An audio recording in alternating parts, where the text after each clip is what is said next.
Kabla ya kuanza kipindi cha leo, tuombe.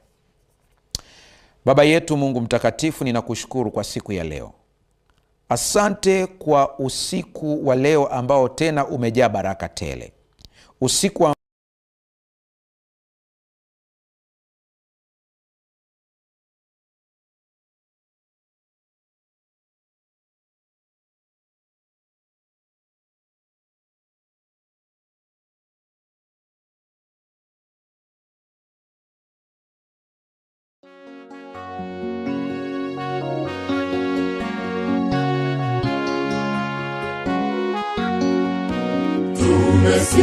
Tumesikia mbiu, Yesu okoa, utangazeni kote, Yesu okoa, tiini amri hiyo, nchini baharini, elezeni mbiu hii, Yesu Mpendwa mtazamaji wa Hope Channel Tanzania, niukaribishe kwenye kipindi chetu kizuri, kipindi cha Na Tuombe. Nikupatie taarifa ambayo huenda ulikuwa huna, ni kwamba kipindi chetu ambacho kilikuwa kinaruka siku ya Jumatano kuanzia saa 11 jioni mpaka saa 12 kimebadilika. Kitakuwa kinaruka kuanzia saa 4 ya usiku. Wakati wa usiku mtulivu ndio wakati ambapo unasikiliza neno la Mungu na kuingia kwenye maombi. Kumbuka ya kwamba mwisho wa kipindi chetu tuna kipindi kile cha maombi na ushuhuda.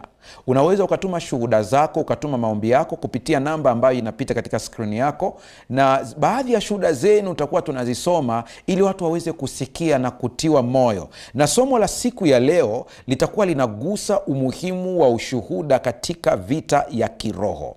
Na utaelewa vizuri ni kwa nini ni vizuri kushuhudia, maana ni sehemu ya ushindi. Kwenye kipindi kilichopita najua kwamba kulikuwa na changamoto baadhi ya watu kupata somo vizuri, na ninatamani siku hii ya leo niweke sehemu pia kubwa ya summary ya somo ambalo limepita, maana masomo yetu yanategemeana. Tutaunganisha vizuri somo ambalo limepita na somo la leo ili uweze kuunganisha vizuri likusaidie kiroho. Kabla ya kuanza kipindi cha leo, tuombe.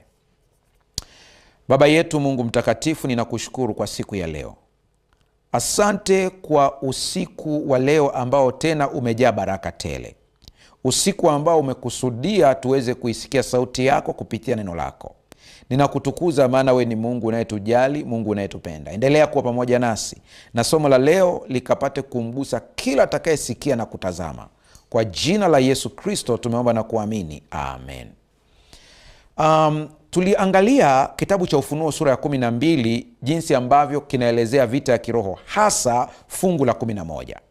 Niukumbushe tu ya kwamba katika Ufunuo sura ya 12 unapoitazama vizuri inaelezea vita mbinguni. Kitabu cha Ufunuo ukikitazama kuanzia sura ya kwanza mpaka sura ya mwisho ni kama movie. Ni movie inayovutia sana. Lakini baadhi ya watu wameitazama movie hii katika upande ule mbaya peke yake, badala ya kuangalia lengo la movie ni nini. Hii movie ukitazama kuanzia sura ya kwanza kitabu cha Ufunuo, anaelezea kwamba ni ufunuo wa Yesu Kristo. Na anaelezea ile itifaki, jinsi ambavyo ametoa ule ufunuo unakwenda wapi. Unatoka kwa Mungu, unakuja kwa Yesu Kristo mwana, alafu unakwenda mmoja kwa malaika, alafu anapewa Yohana, unapelekwa kwa makanisa 7. Hii ni taarifa ya awali ambayo Mungu anaifikisha kwa watu wake ili waweze kujua kile ambacho watakipitia. Wanapojua kile ambacho watakipitia, wasiwe na woga wakati wakipitia hiyo hali. Katika usafiri ambao ni mzuri sana na wenye usalama zaidi ni ndege. Japo baadhi ya watu huwa hawaamini kwamba ndege ndio usafiri salama kuliko mausafiri mengine yote. Ni kwa sababu kwanza ndege kabla haijaruka wanaangalia safari nzima kabla haijaanza. Wanajua anga likoje kwa siku hiyo. Wanajua hali ya hewa ikoje. Ukiona ndege imepata ajali, ni ajali kweli kweli, ni accident. Kwa sababu kila kitu kinawekwa vizuri kabla safari kuanza. Tofauti na gari. hujui barabara ikoje huko mbele, unafikiria tu. Lakini satellite zinatoa taarifa ya ndege, kila kitu, hali ya hewa ikoje, kutakuwa na mtikisiko maeneo gani, watu wawe vipi. Ndio maana marubani hawana woga kama abiria. Sisi abiria ndio kuna saa ukisikia ule mtikisiko tunakuwa na wasiwasi, lakini marubani hawana woga sababu walijua kwamba itatokea. Ndio lengo la kitabu cha Ufunuo. Kitabu cha Ufunuo kimelenga kuwaonyesha watu mambo ambayo yatakuja kutokea, ili yakitokea wasiwe na wasiwasi. Ukiangalia hii movie, kama nimekuambia, ni kama movie hii ya kitabu cha Ufunuo. Mshindi ni Yesu Kristo. Anaonekana katika sura mbalimbali ambazo zingine ni za kuona kama vile anashindwa, lakini mwisho anaishia kwenye kushinda. Hiki ndicho ambacho watoto wa Mungu wanapaswa kukijua. Yesu anaposema ulimwenguni mnayo dhiki, jipeni moyo kwa kuwa mimi nimeushinda ulimwengu. Watu wanafocus kwenye dhiki, wanashindwa kujua ya kwamba kuna sentensi nyingine imesema jipeni moyo kwa kuwa mimi nimeshinda. Kwa hiyo amekuambia dhiki itakuja, lakini imekupa njia ya kutokea. Huyo ndiye Mungu tuliye naye. Sasa kwenye kitabu cha Ufunuo sura ya 12, kwa wale ambao mliangalia somo ambao limepita, nilielezea nguvu ya damu. Anasema nao wakamshinda kwa damu ya mwana kondoo na kwa neno la ushuhuda wao, ambao hawakupenda maisha yao hata kufa. Nikaanza na damu, jinsi ambavyo inatuletea ushindi, na hiyo ndio ambayo tutaiongelea leo kidogo, ili kumpatia picha yule ambaye hakupata somo lililopita au alishindwa kulipata katika mtiririko wake vizuri. Ili Mkristo wa leo aweze kuishi maisha ya ushindi tena wa kudumu, ni lazima kwanza aweze kuelewa asili halisi ya uwanja wa vita. Kuwa na silaha nzito haikupatii uhakika wa kushinda, ila kujua kutumia silaha ndio inakupatia uhakika wa kushinda. Narudia tena, unaweza ukawa na silaha nzito, unaweza ukawa na silaha zenye nguvu, lakini huwezi kuzitumia. Wale ambao wamekuwa mkifuatilia sana vipindi hivi, nimekuwa nikitumia mfano huu ya kwamba bunduki moja ambayo ni nzuri sana, AK-47, ikiwa kwenye mkono wa mwanajeshi ambaye ana mafunzo ya kijeshi, na bunduki hiyo hiyo ikiwa kwenye mkono wa mtoto mdogo au hata mtu mzima ambaye hajui kutumia bunduki, bunduki haina maana ikiwa katika mkono wa mtu ambaye hajui namna ya kuitumia. Hii ndio sababu katika maisha yetu ya kiroho, katika makanisa yetu, maisha yetu ya kiroho, katika maisha yetu ya kawaida ya kila siku, katika kazi, tuna watu ambao tunawaona kama vile kiroho wanasonga mbele zaidi kuliko sisi. Si kwa sababu Mungu ana upendeleo, ila ni kwa sababu kuna watu ambao wana ujuzi wa kutumia kile ambacho Mungu ametupatia katika ulimwengu wa kiroho, na unaona wanafanikiwa zaidi, si kwa vile Mungu anawapenda kuliko wewe, ila ni kwa vile wamejua kutumia silaha kuliko wewe. Biblia iko wazi kabisa. Watu wangu wanaangamia kwa kukosa maarifa. Yaani ujinga wako hauzuii jambo lisitokee, ila inakuongezea hasara. Kwa hiyo usishangae kwa nini kila wakati nikisimama na kufundisha nataka hii elimu ya vita ya kiroho, Mungu anavyotupenda, ndio iingie kwenye akili. Mtu mmoja akanitumia ujumbe kwenye Instagram, anasema, mchungaji, mbona siku hizi ufundishi sana kitabu cha Ufunuo na Danieli? Mbona? Nikamtumia maneno ya Ellen White. Wakati Ellen White ameanza kufundisha haki kwa njia ya imani mwaka 1888 na kuendelea, wakiwa pamoja na kina Wagon na wengineo, watu waliibuka pia kama wanavyoibuka leo, wakamuuliza, hivi huu ndio ujumbe wa malaika watatu? Ellen White akajibu, na yale maandishi ninayo, akajibu akasema, haki kwa imani ndio ujumbe wa malaika watatu katika uhalisia wake. Ina maana ya kwamba akisema katika uhalisia wake, ina maana kuna jumbe nyingine ambayo tumeita ujumbe malaika watatu, lakini sio katika uhalisia wake. Kwa nini katika uhalisia wake? Ni kwa sababu ukielewa wewe ni nani katika Kristo Yesu, ukajua kile ambacho Kristo Yesu amekufanyia, huna haja ya kuogopa 666. Huna haja ya kuogopa chochote kitakachotokea, kwa sababu unajua sio wewe unayeishi, ni Kristo anayeishi ndani yako. Hutaogopa wachawi, kwa sababu unajua Kristo alivyo ndivyo ulivyo katika ulimwengu huu.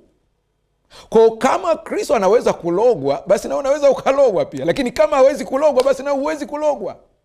Unaanza kuelewa kwa nini umuhimu watu kuelewa haki kwa njia ya imani, kwa sababu hii ndio inatupatia ushindi wa kudumu katika vita ya kiroho inayoendelea.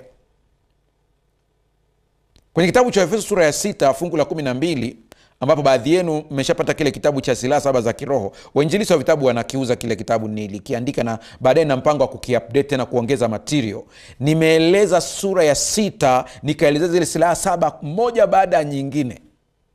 Kwa maana kushindana kwetu sisi si juu ya damu na nyama, bali ni juu ya falme na mamlaka, juu ya wakuu wa giza hili, juu ya majeshi ya pepo wabaya katika ulimwengu wa roho. Hapa kuna maneno mazito Paulo anayaelezea. Usije ukapambana na mtu pale ofisini kwako, usije ukapambana na mtu pale nyumbani kwako. Vita yetu ni ya kiroho, na vita ya kiroho inaleta matokeo katika ulimwengu wa kimwili. Unaweza kusema, mchungaji, bado sijakuelewa. Roho wa Mungu alikuwa juu ya vilindi vya maji kwenye kitabu cha Mwanzo sura ya 1. Na kitendo cha Roho wa Mungu kuwa katika juu ya vilindi vya maji, ukiangalia neno ambalo limetumika pale ni sawa na neno ambalo kuku analalia mayai ili yaweze kutoa vifaranga. Kwa Roho wa Mungu anapokuwa pale katika vilindi vya maji, baadaye Mungu anakuja kusema na iwe na iwe na iwe. Hatuelezewi ni prosesi gani ilitumika, ilipitiwa mpaka vitu vikawa. Tunaambia tu Mungu akasema ikawa, Mungu akasema ikawa. Ni sawa na mtu ambaye anaona vifaranga lakini hajui prosesi iliyopitia mpaka vifaranga vikatoka. Kwa hiyo unakuta kwamba Roho wa Mungu anashiriki katika uumbaji katika namna ambayo roho ni kitu sio tangible, hakionekani, lakini kikaleta matokeo yanayoonekana. Bado nataka uelewe zaidi ya hapo. Mariamu anaambiwaje na malaika Gabrieli? Anaambiwa Roho wa Mungu atakuwa juu yako. Anapokuwa juu yako ni neno lile ambalo limetumika kwenye Mwanzo sura ile ya 1. Anakuwa juu yako alafu utapata mimba. Hii ni prosesi ambayo kibinadamu haiwezekani. Haiwezekani kitu cha kiroho kitoe kitu cha kimwili kinachoonekana, lakini kwa Mungu inawezekana. Na akasema linawezekanaje neno hili? Akaambiwa linawezekana, ambayo hayawezekani kwa binadamu, kwa Mungu anawezekana. Ndicho ambacho nahitaji leo uweze kukijua. Roho wa Mungu anapokuwa juu yako, magonjwa ambayo ulidhani kwamba hayawezekani yanawezekana kuponywa. Changamoto ambayo unaiona kwamba ilikuwa ni ngumu kwa mawazo ya kibinadamu, lakini kwa uwezo wa Roho wa Mungu inawezekana. Mimi sijui unapitia kitu gani leo unapofuatilia somo hili, lakini Biblia iko wazi, nao wakamshinda kwa damu ya mwana kondoo na kwa neno la ushuhuda wao. Ushindi ni hakika kwa damu na kwa neno la ushuhuda. Andiko hili la kitabu cha Efeso sura ya 6 fungu la 12 linatuambia kwamba hatupambani kimwili. Kwa usije ukaja na silaha zako za nguvu, usije ukaja siwezi kuingilia mfumo wa maombi wa madhehebu ya watu, maana katika habari ya madhehebu kila watu wana madhaifu yao. Hakuna dhehebu ambalo liko perfect. Lakini kuna watu unawakuta wanapoomba wanatumia nguvu mpaka anatoa jasho. Sio kwamba unajibiwa kwa sababu ulizunguka sana nyumba, lakini kuzunguka kwako kuna maana gani kiroho? Hiyo ndio inaleta matokeo. Siku zote Waisraeli walikuwa wanazunguka, wanatembea, lakini miji haikuanguka. Lakini walipozunguka Yeriko kiroho, hata tendo lao la kimwili lilikuwa na matokeo ya kiroho, Yeriko ikaanguka. Kwa usije ukaiga staili ya mtu ukasema fulani aliomba hivi akaona matokeo, kwa hiyo na mimi nitafanya hivyo. Muulize Mungu akuelekeze wewe uweze kuomba namna gani. Kwa hapa tunachofundisha ni jumla ili uweze kupata picha. Kushindana kwetu si juu ya damu na nyama. Acha kupambana na watu. Elewa ya kwamba anayekushambulia kuna roho iko ndani yake. Pambana na ile roho iliyoko ndani yake kiroho. Sio kuanza kushambulia unasema na mimi nitamjibu, aliniambia hivi na mimi nitafanya hivi. Unaanza kuchukua vita ya kiroho, unaanza kuileta kimwili. Mungu atusaidie tuweze kuelewa hili vizuri. Rafiki yangu unayetazama kipindi hiki na kusikiliza kwa njia ya AWR, nikuambie maneno haya. Paulo ni kati ya mitume katika Biblia ambao Mungu aliwapatia ujuzi mkubwa sana wa mafunuo ya kiroho. Nilipata mtu mmoja anasema, kwa nini wachungaji wanaenda kusoma degree ya theolojia? Kwa nini wasibaki hivyo walivyo? Sasa ngoja leo nikuambie kitu. Roho Mtakatifu hawezi kukupatia mafunuo zaidi ya uwezo wa kichwa chako kupokea. Kwa hiyo wanapoenda shule wachungaji wanaenda kuongeza, yani kupanua ufahamu, ili Roho Mtakatifu awapatie kulingana na elimu alionayo. Usije ukatarajia Roho Mtakatifu aweze kumfunulia mtoto wa darasa la 4 mafunuo ya mtu wa chuo kikuu. Hata elewa kabisa ya mafunuo.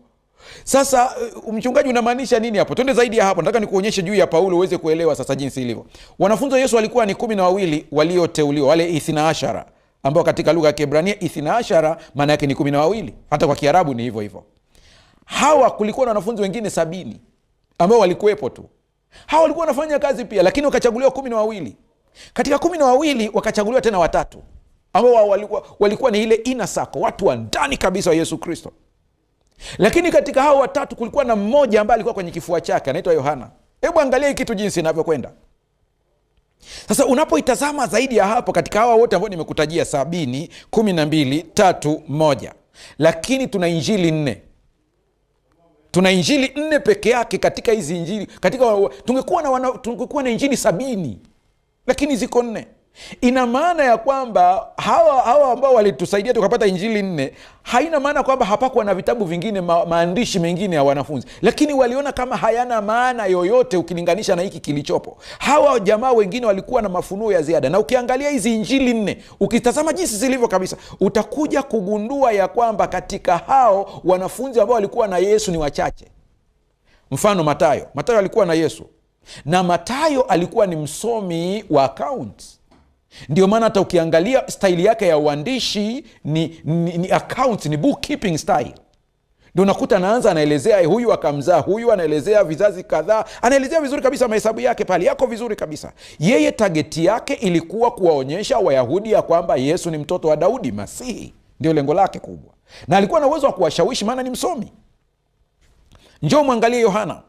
Yohana alikuwa karibu na Yesu kuliko wote, ndiye alikuwa kwenye kifua cha Yesu. Kwa hiyo ana taarifa nyingi ambazo wengine hawana.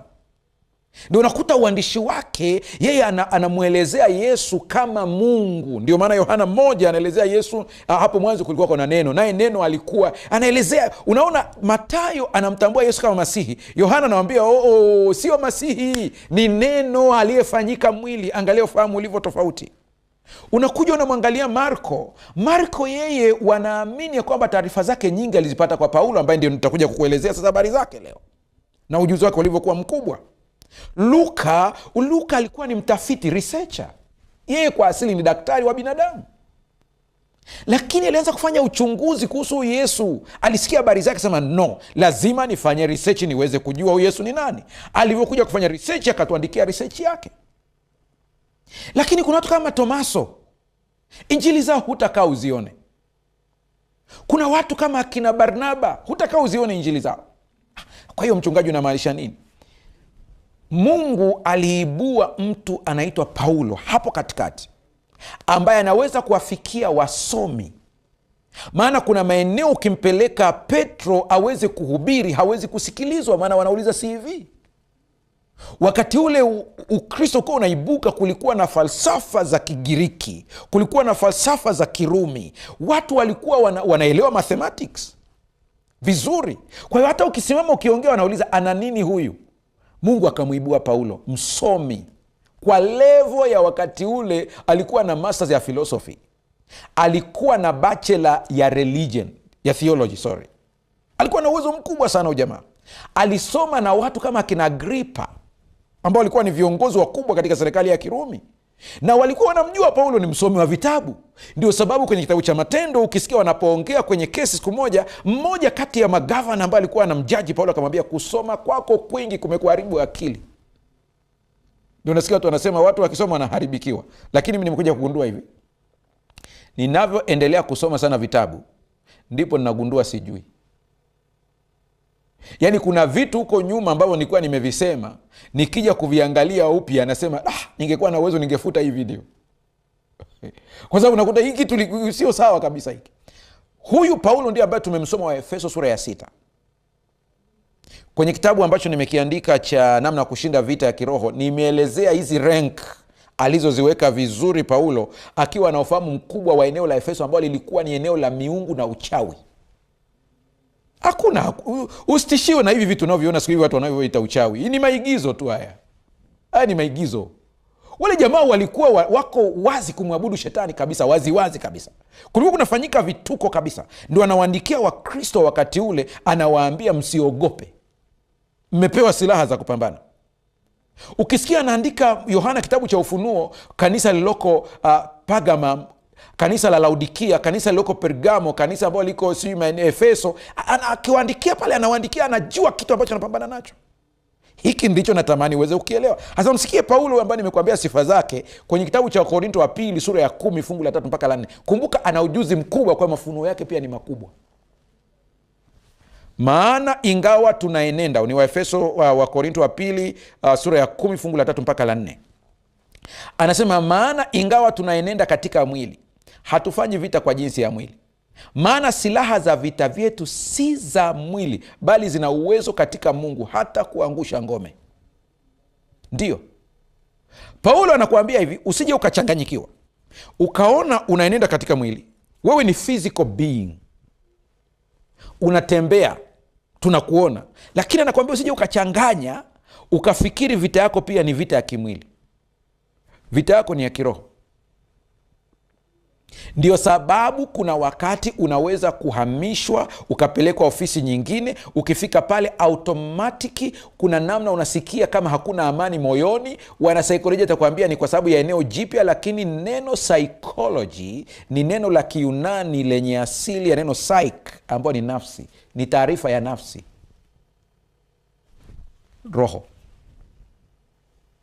Ukielewa hivi vitu jinsi vilivyo, kuna hatua ambazo unatakiwa uzichukue. Wakorinto wa pili sura ya 2 fungu la 14 anasema, ila Mungu ashukuriwe anayetushangiliza daima katika Kristo na kuidhihirisha harufu ya kumjua yeye kila mahali kwa kazi yetu.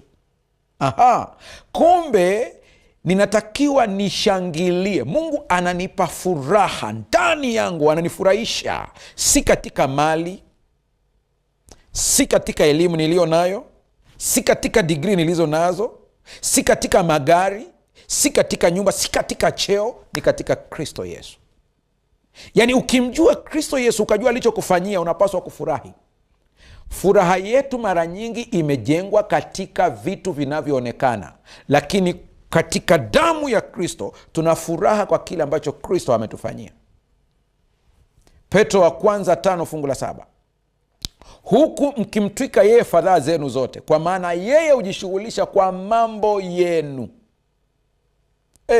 Hii ni amri ya kijeshi ya kuhamisha mzigo wa vita kwa kamanda mkuu. Unaona jinsi ilivyo? Hizi terminology ambazo zinatumika, lazima ukisoma kwenye Biblia uweze kusikia terminology zake, maana zina maana, hazijawekwa tu. Anapotumia neno mkimtwika fadhaa zenu, ni neno la Kiyunani ambalo lilikuwa linatumika kijeshi, kwamba hii vita yote mpeni kamanda, kazi yake ni makamanda wakienda wakiongoza vikosi kwenye vita, wakirudi husikii wakisifiwa na jeshi, anasifiwa kamanda. Usibebe mzigo wako. Damu ya Yesu imekupatia uhalali wa kisheria kuitwa mtoto wa Mungu. Namba 1 hiyo. Damu ya Yesu Kristo namba 2 imekupatia uhalali wa kisheria wa kumkanyaga shetani kwa nguvu za Mungu, maana maandiko anasema na Mungu mwenyewe atamseta shetani chini ya miguu yenu. Ina maana ya kwamba kumbe hata ukimkanyaga shetani sio wewe uliyemkanyaga, ila ni Kristo ndiye amefanya hiyo kazi. Alafu ni sawa na umuue nyoka, alafu unamleta mtoto mdogo unamwambia na wewe kanyaga hapo, mtoto anajisikia yeye ndiye amemuua nyoka. Kwa hiyo popote tunapopata ushindi ni wako. Ufunuo 12 fungu la 10 anasema shetani anapewa jina la mshitaki wa ndugu. Ndivyo anavyopewa pale kwenye Ufunuo 12:10. Anaitwa mshitaki wa ndugu zetu. Neno la asili la Kigiriki lilotumika hapa ni kategor au kathgeroin, mwendesha mashtaka. Kumbuka Ufunuo 12 inahusika na swala la vita iliyotokea mbinguni. Lakini shetani anaitwa ni mshitaki wa ndugu zetu. Neno hili linabeba maana ya mwendesha mashtaka anayesimama mahakamani usiku na mchana kutoa ushahidi wa makosa ya washtakiwa. Ndio kazi yake kubwa. usitarajie shetani akuseme vizuri hata siku moja. Na ukisikia na kusema vizuri, usije ukafikiri ya kwamba anania nzuri, anania mbaya. Ndio hata wakati mwingine nikienda kwenye huduma za kiroho, ukikuta kwamba mapepo wanapanda, wanasema tunamwogopa sana mchungaji Mbaga, usifikiri kwamba hiyo kitu mimi naichukulia kama ni kitu kizuri. Unaweza ukachukulia ni sifa, lakini ni njia ya kupa kiburi, ili ukiwa na kiburi nguvu ya Mungu iondoke. Hata kama wasema wananiogopa, hawaniogopi mimi, wanamwogopa aliyeko ndani yangu. Hivyo ndivyo ilivyo. Ndio sababu Paulo alipokuwa siku moja ameenda katika huduma ya kiroho, binti mwenye pepo wa utambuzi ambao alikuwa anatumiwa na waganga wa kienyeji kwa ajili ya mambo yao ya uganga, alipomwona Paulo alisema, huyu ni mtumishi wa Mungu anayehubiri habari njema za ufalme. Siku ya kwanza, siku ya pili, Paulo akamkemea pepo, akamtoka. Utajiuliza, mbona huyu pepo anatangaza habari nzuri kuhusu Paulo, lakini mbona anamtoa? Ni kwa sababu shetani hata siku moja hana nia nzuri, hata kama aongee maneno mazuri juu yako. Biblia inamuita ni mshtaki wa ndugu zetu, anawashtaki mchana na usiku. Zekaria sura ya 3 fungu la 1 anasema, kisha akanionyesha Yoshua kuhani mkuu amesimama mbele ya malaika wa Bwana, na shetani amesimama mkono wake wa kuume ili kumshtaki. Unaona, ile ya Ufunuo inaonekana kwenye Zekaria. Sasa elewa ya kwamba lengo la shetani ni kukushitaki. Kwa hiyo hata siku moja ukianza kusikia hatia ndani ya moyo wako juu ya dhambi zako, lazima uipime, hii hatia inatoka kwa Mungu au inatoka kwa shetani. Utajuaje hatia hii imetoka kwa Mungu au kwa shetani? Angalia maneno yanayofuata baada ya hatia. Hatia ambayo inaletwa na Roho Mtakatifu akikuonyesha dhambi zako, akakuhuzunisha, baadaye Roho Mtakatifu anakuonyesha msalaba wa Kristo ili uweze kutubu, na amani ya Kristo inatawala baada ya kuomba msamaha na kutubu. Lakini hatia ya shetani inapokuja na kuonyesha Mungu hakutaki tena, hata kanisani usiende, hata ibada usifanye, maana wewe ni mwenye dhambi. Ukisikia hiyo, jua kwamba huyo ni shetani ndiye anafanya hiyo kazi. Kwa hiyo mashtaka ambayo anayafanya adui siku zote, lengo lake ni kushtaki ili akudhoofishe. Kwenye Zekaria 3:1, sitaki kurudia hii habari maana nimesema kwenye masomo yaliyopita, Mungu hakumhukumu Yoshua kuhani mkuu, alisema avuliwe ile nguo yake, avalishwe nguo mpya ambayo ni haki ya Kristo Yesu. Ayubu 1 fungu la 8 hadi la 9 anasema, kisha Bwana akamuuliza shetani, je, umemwangalia huyo mtumishi wangu Ayubu? Kwa kuwa hapana mtu mmoja aliye kama yeye duniani, mtu mkamilifu na mwelekevu, mwenye kumcha Mungu na kuepukana na uovu. Ndipo shetani akamjibu Bwana na kusema, je, huyo Ayubu yuamcha Bwana bure? Siku zote hana jema juu yako. Sikia nikuambie, kuna watu kwenye maisha hata siku moja hawatakaa waseme zuri juu yako. Usihangaike nao. Yaani hao watu wako hivyo, siku zote wanatafuta mabaya ndani yako. Hata kama akiulizwa fulani unamfahamuje, msimuone vile, bure kabisa. Hao watu wana roho ya Lucifer. Kwa hiyo usije ukashangaa, hawana jema. Na ikitokea anasema jema ili baadaye akuharibie. Lakini hao watu wapo, elewa kwenye maisha, wasikupe pressure. Lakini ujue wakati huo kuna watu ambao watakudefendi kwa gharama yoyote. Wapo tu hao watu, watakusema mtu fulani ataibuka, atakusema vibaya. Hao watu watakuja, watasema hiki unachosema kuhusu fulani sio kweli. Wataleta na ushahidi wao, mshtaki hii sasa. Una ushahidi wao ni huu, angalia na kuambia yuko hivi na anakuonyesha na ushahidi. Lakini kuna mtu atasema, atakwambia hata kama unionyeshe ushahidi, siamini maneno unayosema. Nataka nikuambie, huyu mtu ambaye atakudefend siku zote anaitwa Yesu Kristo. Siku zote shetani ataibuka na maneno, Yesu Kristo atakuja, atasema sio. Kuna karama moja usije ukaomba ukupewa, maana ukipewa hiyo lazima uwe na roho ngumu kidogo, ndipo unaweza hata mimi nilimuomba Mungu, hakunipa kwa haraka sana. Nayo ni kupambanua mambo au kupambanua roho wakati mwingine. Kwa nini usiombe kupewa? Kuna vitu ambavyo Mungu anaweza akaruhusu vifahamu, alafu vikakukatisha tamaa. Kwa mfano, kuna watu hawasemwi. Moja wapo ni mimi. Yaani hata kama ipite miaka 10 nitajua. Lakini na uwezo wa kujua na nikakuona na nisiseme. Yaani ikachukulia kama kawaida kabisa. Kwa inafikia kiwango hata watu wanaweza wakajadili hapo kabisa, wakajadili na nikajua nani alinitetea, nani alisema hii sio kweli, alafu tunakutana, alafu maisha yanaenda kama kawaida. Sasa hii kama hujapewa uwezo wa kuvumilia, wewe utakuwa unapambana na kila mtu. Wewe juzi ulikuwa unanisema hivi na hivi. Mungu anasema haitakiwi, maana vita hii sio vita ya kimwili. Sasa sikia nikuambie kwa nini nimekuambia hili. Ukielewa kwamba katika maisha yako kuna watu siku zote hawataona jema juu yako, yaani hata kama uwalambe miguu, hata kama ufanyeje. Marehemu mzee John Pombe Magufuli, kuna msemo wake mmoja alikuwa anasema kuna watu utamtoa kwenye maji, unambeba mgongoni, na alikuwa anakufa, ukamwambia kaa kwenye mgongo wangu, na unamtoa. Anasema ukimfikisha kule nchi kavu, anakuambia kwanza mgongo wako ulikuwa unanuka, na umemsaidia, umemtoa kwenye maji kabisa. Sasa kwenye haya maisha, ndugu yangu, nani tazama, usijipe stress. Ukisikia watu wanakusema vibaya, elewa hapo kwenye kundi la Lucifer, mwisho wa kunukuu. Hawa ni washtaki siku zote. Ukisikia mtu amekusema vizuri, amekudefend, ujue ni Kristo alikuwa ndani yake, anakuona katika jicho la Kristo. Pastor, unamaanisha kwamba hatukosei? Hata mimi ninayeongea na wewe nina makosa yangu. Mimi na wewe tunakutana kwenye madhabahu moja ya kuomba msamaha mbele za Mungu. Kwa mimi sidai ukamilifu, ila nadai haki ya Kristo. Hata mimi, unajua, wakati ninapohubiri, najua kuna saa naweza nikaongea neno ambalo katika ubinadamu wangu nimemkwaza mtu. Kwa hiyo ni lazima nikimaliza kuhubiri naenda kwenye madhabahu ya Mungu na kumwambia Mungu, nisamehe pale ambapo binadamu wangu ulionekana nikaongea vibaya. Sasa ninachomaanisha ni nini? Tuwatazame watu katika jicho la Kristo, sio jicho la Lucifer. Hilo ndio unatakiwa uweze kuona hiyo tofauti jinsi ilivyo. Shetani yeye ni mshtaki siku zote. Mashtaka yake siku zote analeta mabaya juu yako. Sikia nikwambie kitu cha msingi sana kabla sijaenda mbali. Mashtaka haya ya huyu ambaye anaitwa Kategoros si ya kufikirika. Yanakuja kwa njia halisi za kisaikolojia na kihisia, ikiwa ni pamoja na, ukitaka ujue kwamba ni yeye, hisia nzito za hatia inayoendelea kushambulia muumini hata baada ya kuomba msamaha.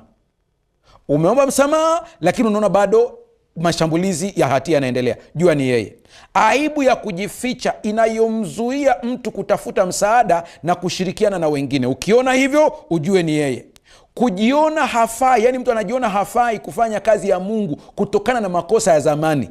Ukiona Mungu amekuita kufanya kazi fulani unaogopa kwa sababu ya makosa ya zamani, jua mshtaki ndiye anafanya hiyo kazi. Wasiwasi wa kiuchumi unaotokana na imani ya uongo kwamba Mungu ameacha kukusaidia. Mafanikio yako yategemea akaunti yako, yanategemea Mungu aliyeko ndani yako. Wasiwasi wa kiuchumi ukiona umekuja sana, unahofia sana ya kesho, jua ni mshtaki anafanya kazi. Msongo wa mawazo unaoshambulia usiku wa manane kwa mawazo ya kushindwa mpaka unakosa usingizi, jua ni yeye, ni mshtaki. Usimsikilize kabisa. Usisikilize kabisa. Yote tunayashinda kwa damu ya mwana kondoo. Damu ya mwana kondoo ni ushindi mkubwa sana ambao tumepatiwa, na wakamshinda kwa damu ya mwana kondoo. Huu ndio msingi mkuu wa kisheria unaompa muumini haki ya kusimama.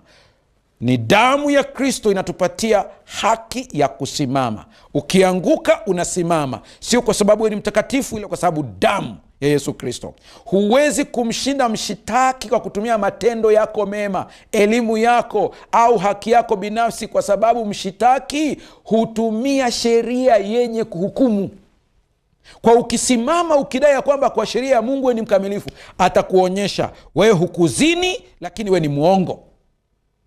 Wewe hukuwa muongo na wala hukuzini, lakini umevunja sabato. Wewe hukuvunja sabato na wala hujazini na wala hujaiba, lakini atakwambia kuna kipengele kimoja, umeabudu kazi yako imekuwa ni Mungu. Kila sehemu utakuta umezingirwa na makosa. Ndipo tunasimama kwa sababu ya damu ya Yesu Kristo. Anatusamehe dhambi zilizopita, lakini pia anatupatia ushindi wa mitego inayokuja mbele. Damu ya Kristo inafanya kazi kadhaa muhimu za kisheria. Moja, inatupatia upatanisho, atonement, kufuta hatia zote na kusafisha dhamiri iliyochafuka. Basi si zaidi damu yake Kristo, ambayo kwamba kwa Roho wa milele alijitoa nafsi yake kwa Mungu kuwa sadaka isiyo na mawaa, itawasafisha dhamiri zenu na matendo mafu, mpate kumwabudu Mungu aliye hai. Kwa damu ya Kristo inatupatanisha, inatupatia atonement. Neno atonement ni muunganiko wa maneno mawili, at-one-ment. Tunarudishwa katika umoja na Mungu. Damu ya Kristo inatupatia ukombozi, redemption. kutukomboa kutoka utumwa wa dhambi kwa bei ya damu. Nanyi mfahamu kwamba mlikombolewa si kwa vitu viharibikavyo, nimeiruka hiyo, bali kwa damu ya thamani ya mwana kondoo asiye na ila, asiye na waa, yaani ya Kristo. Kwa hiyo kupitia damu ya Kristo Yesu tunapopatanishwa, tunakombolewa kutoka utumwa wa dhambi. Unamaanisha nini mchungaji hapa?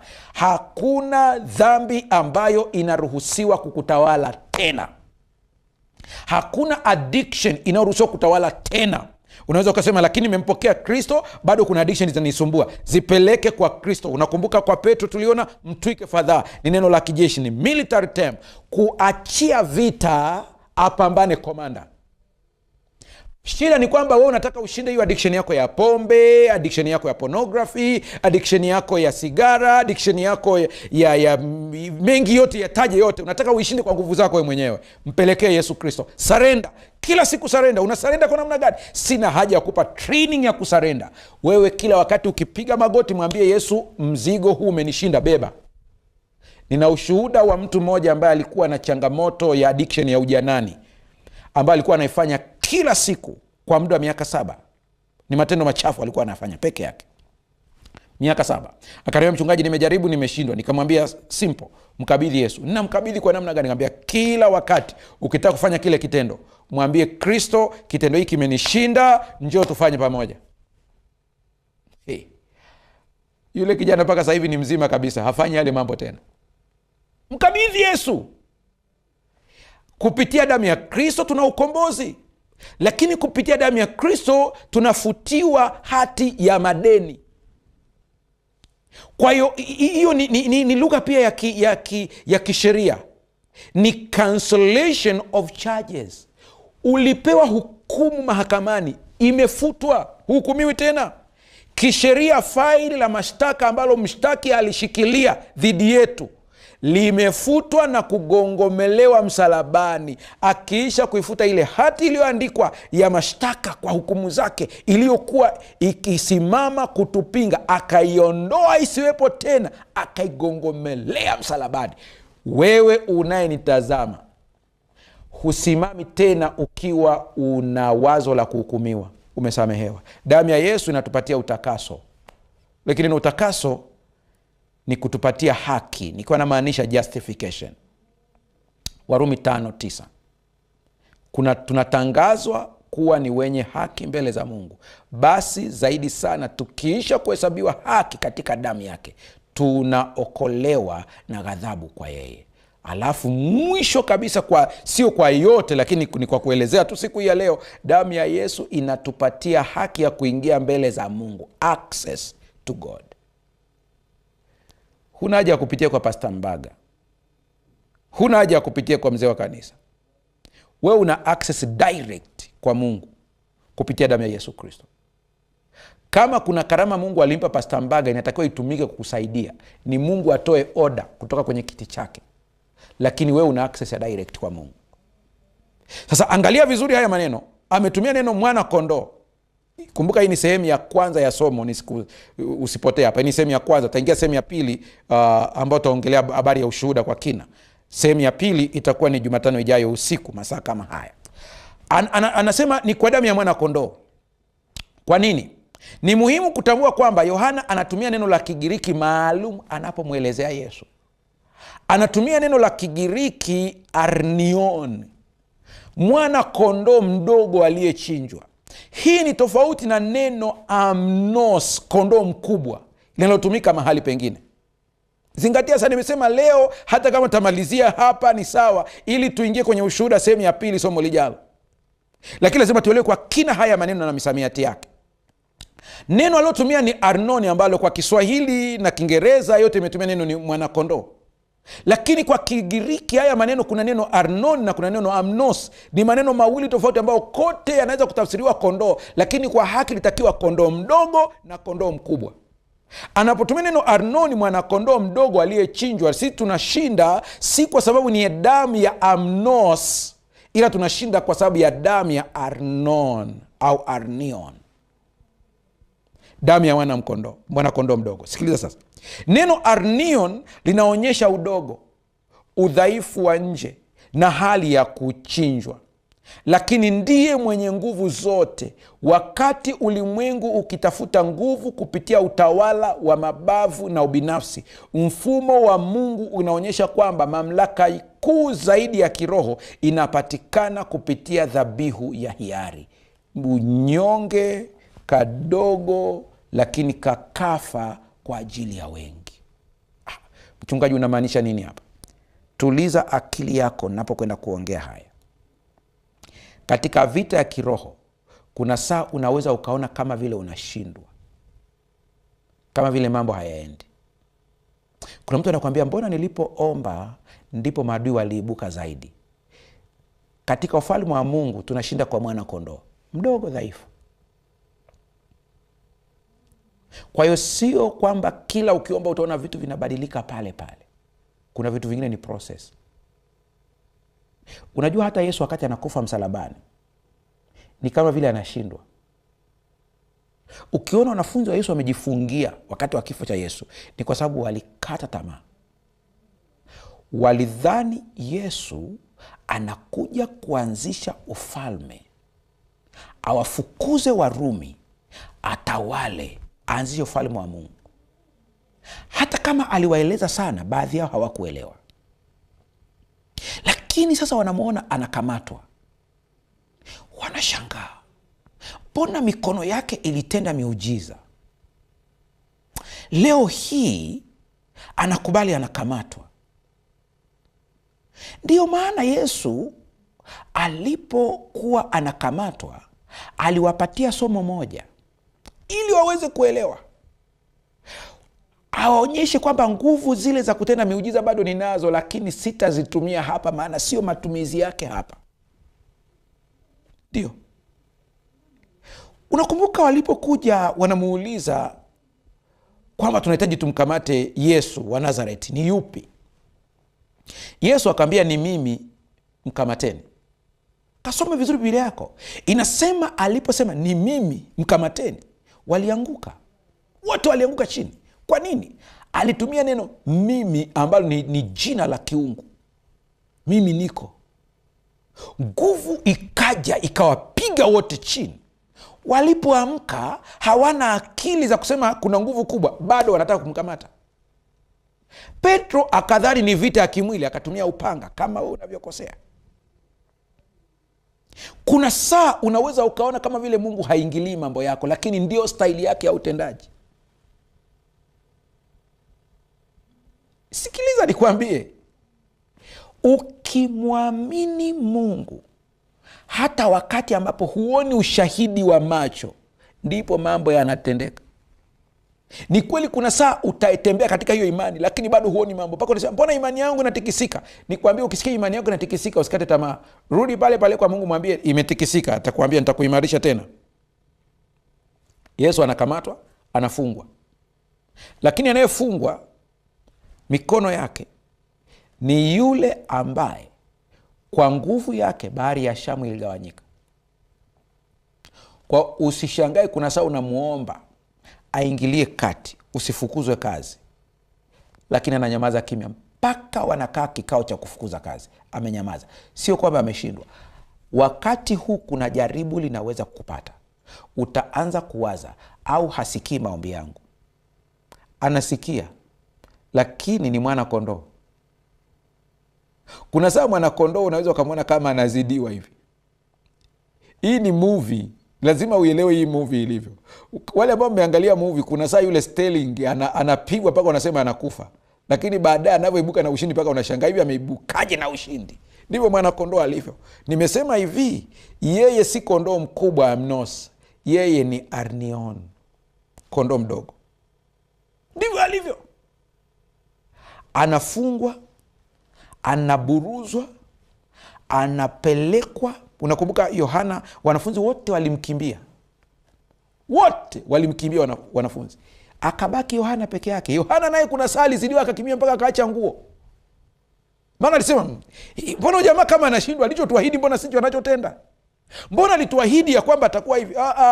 Yohana unaposikia anapoanza kusema na kwa neno la ushuhuda, unaposikia Yohana anapoandika nyaraka zake anasema lile tuliloliona tukalishuhudia. Ni hii story ninayokuambia sasa hivi. anakuambia hivi, na sisi kuna siku tulimuona kwamba amezidiwa, mpaka tulikuwa tunamuuliza mbona hatumii zile nguvu zake. Akakamatwa, akapelekwa mpaka mbele ya kuhani mkuu, wakamweka maneno na kesi nyingi, lakini mwana kondoo wa Mungu, Arnion, kondoo mdogo, ametulia kabisa. Sio kondoo mkubwa, sio Amnos, ametulia. Kanavutwa tu, kanalia kakondoo kadogo, kanavutwa tu, kakapelekwa mbele ya Kayafa, kanavutwa tu. Unaweza ukasema hii vita mbona tunashindwa? Mpaka anachukuliwa. Uende wanafunzi walikuwa wanawaza, anasema hawa hawamjui kwamba mikono yake iliwahi kugusa mtu mwenye ukoma akapona. Huenda Petro, Yakobo na Yohana hata wanasema hawa watu wanaomshika hawa hawajui tulikuwa naye mlimani, alibadilika sura, Musa akashuka pamoja na Elia. Hawajui kwamba Elia ndiye aliyechinja manabii wa Baali. Hawa watu hawajui. Wataona Elia atashuka atampigania hapa, lakini wakashangaa hakuna chochote alichofanya. Ametulia, anawekwa taji ya miba inamtoboa, damu inatoka. Wanafunzi wanaangalia tukio lote, so disappointed. Kabla hatujagusa neno wakamshinda kwa ushuhuda, lazima tuelewe nini kilikuwa nyuma. Huyu mwandishi alikuwa na picha gani katika akili yake, akisema damu inashinda na ushuhuda unashinda. Wanamuona anachukuliwa, msalaba unaletwa, anabebeshwa msalaba, wanatamani kumsaidia. Petro ameshamkana, maana amekuwa disappointed. Anasema mbona huyu kondoo anapigwa mpaka anashindwa, na alituambia yeye ndiye anayeshinda. Anapowekwa katika msalaba pale Getsemani, Yohana ndiye anayeshuhudia, na ndiye tunasoma kitabu chake, usije ukasahau hili. Yohana anashuhudia, anakuambia nilimuona. Yohana akisema tunashinda kwa ushuhuda, anasema movie yote nimeiona, wenzangu waliondoka, lakini msalabani nilikuwepo. Akiwa ametundikwa msalabani, akiwa uchi wa mnyama, nilimuona. Niliona msalaba ukiwekwa, akipigwa. Niliona hakutumia nguvu zake kuzuia misumari isiingie kwenye nyama ya mikono. Asema huyu ndiye mwana kondoo ninayemjua mimi. Akapandishwa msalabani. Wakati yuko pale akaongea na Yohana. Wanafunzi wengine hawakuwepo, Yohana alikuwepo. Ndiye ambaye anaambiwa na Yesu, Yohana mtazame mama, na mama mtazame mwanao. Akimwambia mwanao ni Yohana, sio mimi tena, mimi kazi yangu nakwenda kukamilisha. Yohana nakwambia, wakati anaongea ya maneno hakuwepo Petro, mimi nilikuwepo, nilisikia. Anaposema Eloi Eloi lama sabakitani, Mungu wangu mbona umeniacha. Alikuwa analia katika lugha ambayo sisi tumeandikiwa Eloi Eloi, lakini kuwa ni Eli Eli. Ndio maana wakasema anamuita Elia, kwa sababu huenda walisimuliwa habari kwamba tulipokuwa mlimani Elia alishuka, na nyie endeleeni kumchezea tu. Akimuita Elia akishuka mtachinjwa. Ndio maana aliposikia sema Eli Eli, wakasema anamuita Elia, kwa dharau na kebehi, wakimwona kwamba ni mwana kondoo Arnion. Mwisho anakata roho, anakwenda kuzikwa. Wanafunzi wanajifungia. Wanapojifungia, wanajifungia kwa aibu.